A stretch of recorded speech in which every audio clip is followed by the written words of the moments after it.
Kita lanjutkan kembali pemirsa, dialog malam hari dalam MNC News Prime masih membahas tentang apa yang ada di balik pertemuan Golkar dan juga PKB hari ini. Masih bersama saya malam hari ini bapak-bapak narasumber, Bang Aceh, kemudian Gus Jazil, Pak Ariza dan juga Bang Burhanuddin. Saya ingin ke Pak Ariza terlebih dahulu deh kalau begitu di segmen berikut ini.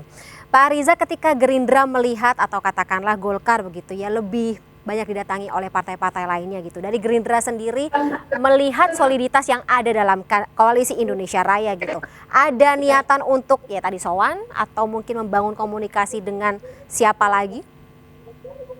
Ya tentu, dan itu sudah kita lakukan dan akan terus kita lakukan ya. Seperti yang sudah kami sampaikan, tahun lalu Partai Gerindra tidak hanya dengan Golkar, PDIP, bahkan sudah ke Nasdem ya, dengan PKS juga beberapa waktu yang lalu. Jadi kita ini di semua partai, apakah partai pemerintah maupun partai non pemerintah, kita terus membangun silaturahmi.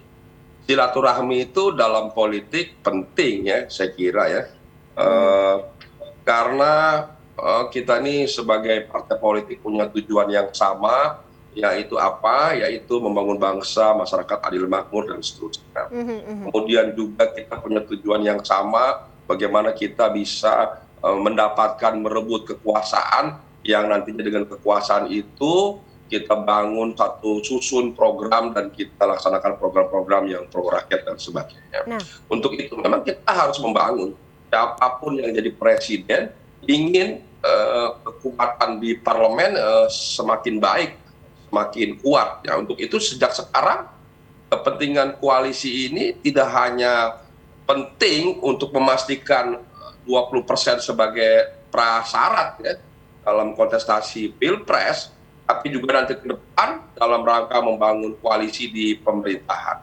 Jadi saya kira memang ini tidak salah, kita juga demikian, semua partai melakukan hal yang sama.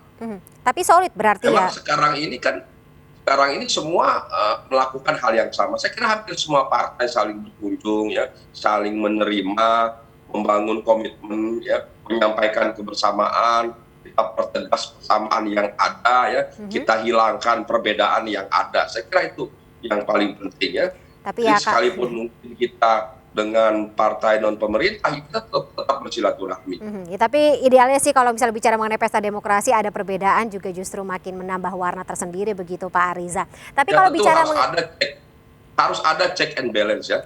Kita juga tidak ingin semua partai politik nanti bergabung dalam satu pemerintahan. Saya kira itu sesuatu yang tidak baik. Kita ingin harus ada yang di parlemen mendukung pemerintah, harus ada di parlemen yang memang berbeda dengan pemerintah. Saya kira itu sesuatu yang baik, perlu check and balance. Baik, Pak Ariza, tapi saya ingin konfirmasi, berarti Gerindra dan juga PKB sampai dengan saat ini masih solid, Pak Prabowo dan juga Caimin ini masih ingin bersatu begitu? Tidak hanya masih solid, semakin solid. Oh, oke. Tidak hanya solid, semakin baik. Kita terus bergerak, menyusun program-program selanjutnya secara bersama-sama. Baik. Nah, Gus Jazil, untuk dalam koalisi Indonesia Raya ini sendiri gitu. Tadi Gus Jazil mengangkat mengenai fakta perjanjian. Dalam fakta perjanjian tersebut juga tertulis nggak sih, kalau misalnya akhirnya PKB dan juga Gerindra ini terpaksa harus pisah begitu, ada ya katakanlah one prestasi apa gitu? Jadi kita tidak berpikir negatif ketika menandatangani itu. Kalau kami berpikir positif dan kami dengan Partai Gerindra sudah membuka sekber, sekretariat bersama. Di situ justru kita selangkah lebih maju dari koalisi yang lain. Sebab di sekber ini kita sudah mulai diskusikan berbagai hal ke depan terkait dengan pemerintahan, terkait dengan pengelolaan ke depan. Jadi ini bagian yang sudah serius. Jadi pertanyaan Mbak Fani tadi itu setback pertanyaannya. Tapi saya ingin tanggapi Pak Burhan tadi, memang dua sebab itu Pak Burhan, menurut saya 1000 kali silaturahim kelihatannya partai-partai ini tidak akan sanggup, kecuali PKB nanti gitu.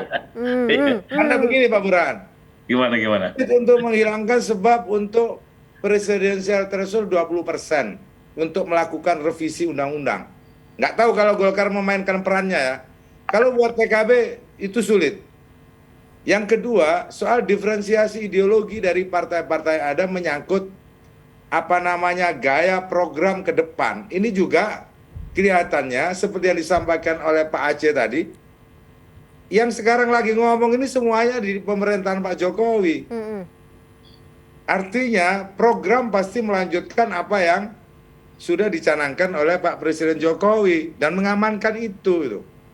Oleh sebab itu, menurut saya sebab yang disampaikan oleh Pak Burhan itu bagi kami itu tantangan, tapi bukan dua sebab itulah yang membuat kami membangun silaturahim seperti ini. Namun memang harus kita akui seandainya presidensial threshold itu tidak 20%, mungkin masing-masing bisa langsung deklarasi. Gitu.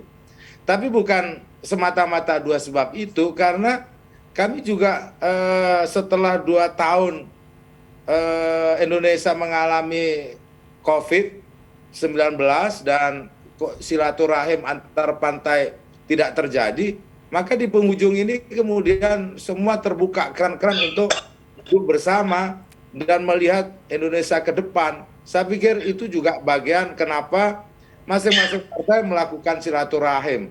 Karena memang lama tidak ada silaturahim, karena tidak boleh silaturahim karena COVID melarang. Seandainya silaturahim harus pakai masker. Udah start dari kapan tahu begitu ya Pak Gus Jazil. Tapi Gus Jazil bicara mengenai tadi gitu, ada visi yang sama, ada katakanlah ideologi, bukan ideologi ya, katakanlah ya jalan yang sama begitu sama-sama dari pemerintah. Termasuk untuk nanti yang akan dimajukan dalam Pilpres 2024 ini ya dia yang disetujui gitu oleh koalisi pemerintahan atau pemerintah yang ada di baliknya. Ya setidaknya bahwa koalisi yang ada hari ini yang sekarang melakukan komunikasi itu tadi katakanlah PKB dengan Golkar ini kan ada dalam satu gerbong pemerintahan yang ada. Jadi sesungguhnya bukan sesuatu yang aneh. Aneh saja karena Golkar ada membangun koalisi KIB kira-kira begitu. Namun saya merespon Pak Burhan tadi, memang nggak ada diferensiasinya kan? Kan sama-sama partai di dalam pemerintahan. Bedanya warnanya kuning, yang PKB hijau. Sama yang dimajukan beda-beda gitu ya Gus. Pak Burhan juga melakukan kategori, kalau Golkar dianggap nasionalis, kami religius, kira-kira begitu aja. Dan itu tidak menampakkan corak kira-kira tangkapan terhadap aspirasi masyarakat kekinian, kira-kira begitu. Oke. Ya, Bang Aceh ini juga apa ya katakanlah dari KIB sendiri menjadi koalisi satu-satunya yang tampaknya belum memajukan calon resmi begitu ya. Pak Airlangga kita tahu sudah dicalonkan oleh Golkar, tapi kan kalau untuk PAN dan P3 sendiri ya katakanlah masih bisa berubah-ubah. Apa karena itu juga Partai Golkar ini dipepet oleh yang lainnya begitu, masih ingin ada influence terkait dengan capresnya siapa?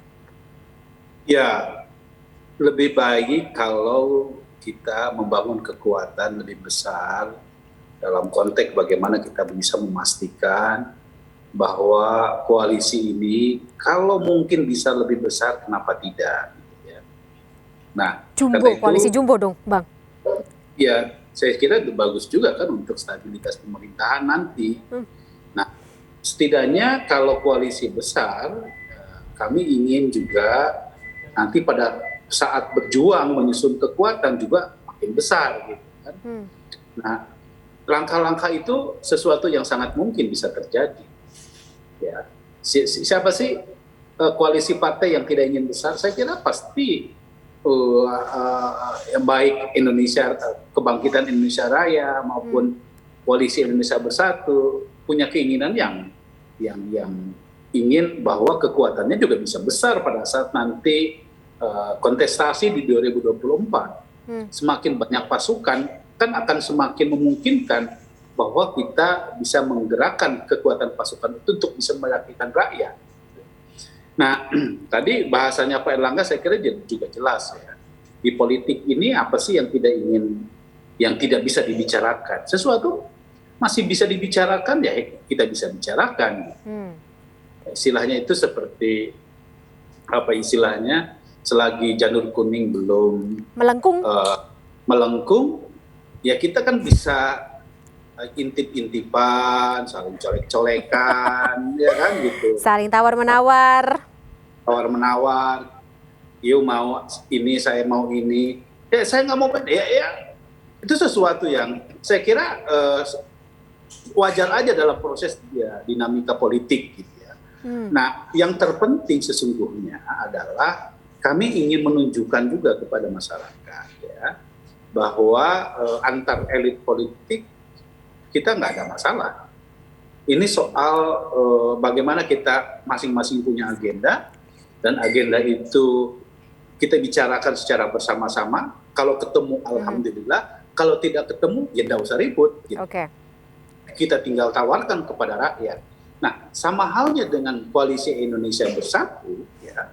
Kenapa misalnya belum diumumkan siapa capresnya atau siapa cawapresnya? Long pendaftarannya aja masih bulan September. Kenapa harus diumumkan sekarang? Padahal kita ingin membangun kekuatan lebih besar, ya kan? Kalau masih bisa meraih atau bersama-sama mencari kekuatan-kekuatan yang lain untuk bisa duduk bersama, membahas tentang program, gagasan, strategi, lalu kemudian di akhir baru kita bicara soal siapa yang tepat untuk bisa mensukseskan program ini, lalu bagaimana strateginya kalau kita figur ini. Nah, ini kan enak gitu berjuangnya. Ya. Nah, jadi menurut kami tentu kami berpikir bahwa kalau sudah kita sebut-sebut nama dari sekarang gitu kan, belum apa-apa nanti sudah ada ada Erlangga misalnya ya, blunder atau gimana? Erlangga fanatis gitu, waduh, jangan sampai begitu. Jangan sampai salah langkah ya. Baik. Jangan sekarang, karena proses kita ke depan masih sangat terbuka. Baik, Bang Burhanuddin, benarkah seperti itu alasannya gitu? Kenapa parpol-parpol yang berkoalisi satu sama lain ini sampai dengan saat ini belum menentukan atau belum mendeklarasikan apapun secara resmi, secara besar begitu? Atau menunggu manuver dari parpol tertentu begitu, Bang? Iya, kalau kita lihat dari hasil pemilu 2019 yang menjadi dasar bagi pencalonan capres maupun wapres, itu hanya PDI Perjuangan yang bisa mencalonkan pasangan capres cawapres tanpa harus berkoalisi dengan partai lain. Nah, sejauh ini PDI Perjuangan masih menghadapi dilema antara Ganjar atau Puan. Jadi siapa calon yang diusung oleh PDI Perjuangan itu juga turut menentukan respon dari partai-partai lain dalam mengajukan siapa capres yang mereka usung. Nah, kalau misalnya Mbak Puan yang diajukan, dugaan saya akan memberi semacam kepercayaan diri buat koalisi-koalisi partai lain untuk mengusung elit atau ketua umum partai masing-masing. Nah, yang kedua yang juga turut mempengaruhi konstelasi 2024 adalah apakah Anies Baswedan ini dapat tiket atau tidak. Nah, sejauh ini kan baru komitmen verbal, ya, komitmen lisan.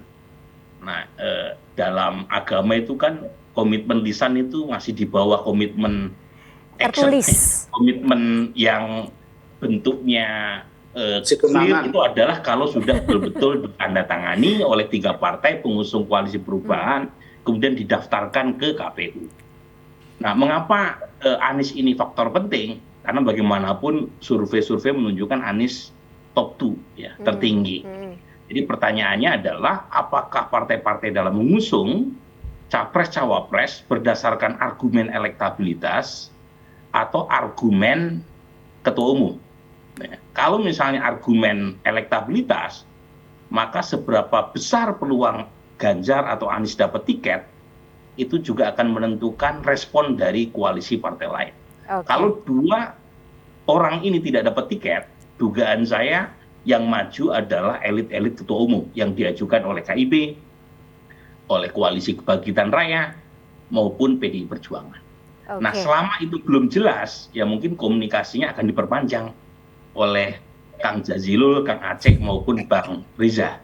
Apalagi Kang Jazilul ini kan di background profilnya udah ada gambar Caimin tuh, lihat tuh ya.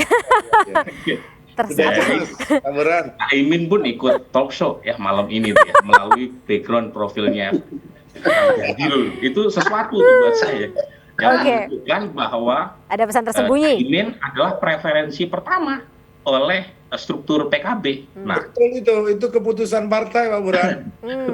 Tapi apakah keputusan dari koalisi? Kita tunggu seperti itu.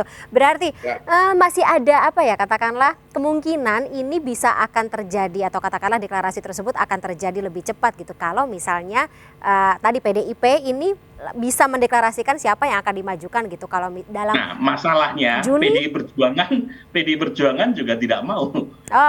Masih juga saling apa ya tadi tarik ulur begitu ya. Kan dari statementnya Ibu Mega di hari ulang tahun ke-50 PDI Perjuangan kemarin. Saya dapat membenarkan banyak tarik ulur ya. Baik. Bapak-bapak, kita harus jeda terlebih dahulu karena sudah ditelepon sama produsernya. Tetaplah bersama kami pemirsa MNC News Prime, masih akan kembali sesaat lagi.